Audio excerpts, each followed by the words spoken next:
2017ஆம் ஆண்டு பிரபல நடிகை சமந்தாவும் முன்னணி நடிகரான நாக சைத்தன்யாவும் திருமணம் செய்து கொண்டனர். பின்னர் 2021ஆம் ஆண்டு இருவரும் பிரிந்து வாழ்வதாக அறிவித்தனர்.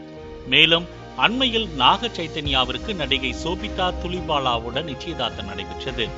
இந்நிலையில் சமந்தா நாக சைத்தன்யா தம்பதியினர் பிரிந்ததற்கு முன்னாள் அமைச்சர் KT ராமராவ் தான் காரணம் என்று தெலுங்கானா காங்கிரஸ் அமைச்சர் கொண்டா சுரேகா பரபரப்பை கிளப்பியுள்ளார்.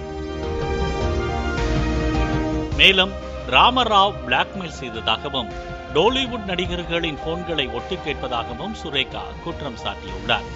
இதனையடுத்து இதற்கு நடிகை சமந்தா காட்டமாக பதிலளித்துள்ளார். என்னுடைய விவாகரத்து பரஸ்பரமானது என்றும் அரசியல் தலையீடு எதுவும் இல்லை என்றும் குறிப்பிட்டுள்ளார். மேலும் உங்கள் அரசியல் சண்டையில் என்னை இழுக்க வேண்டாம் என்று நடிகை சமந்தா தெரிவித்துள்ளார். அமைச்சர் சுரேகாவின் கருத்துக்கு நாக சைத்தன்யா தனது எக்ஸ் தளத்தில் கண்டனம் தெரிவித்துள்ளார். அமைச்சர் கோண்டா சுரேகாவின் கருத்து பொய்யானது மட்டுமல்ல, அது முற்றிலும் அபத்தமானது. பிரபலங்களின் தனிப்பட்ட வாழ்க்கை முடிவுகளை தலைப்புச் செய்திகளுக்காக பயன்படுத்திக் கொள்வதும் சுரண்டுவதும் வெட்கக்கேடானது என நாக சைத்தன்யா தெரிவித்துள்ளார். மேலும் இது குறித்து எக்ஸ் தளத்தில் பதிவிட்ட நாக சைத்தன்யாவின் தந்தை நாக அர்ஜுனா, சுரேகா அவர்களின் கருத்தை நான் கடுமையாக கண்டிக்கிறேன். என் குடும்பத்தை பற்றி நீங்கள் கூறிய அனைத்து கருத்துக்களும் தவறானவை மற்றும் அவமதிக்கத்தக்கவை.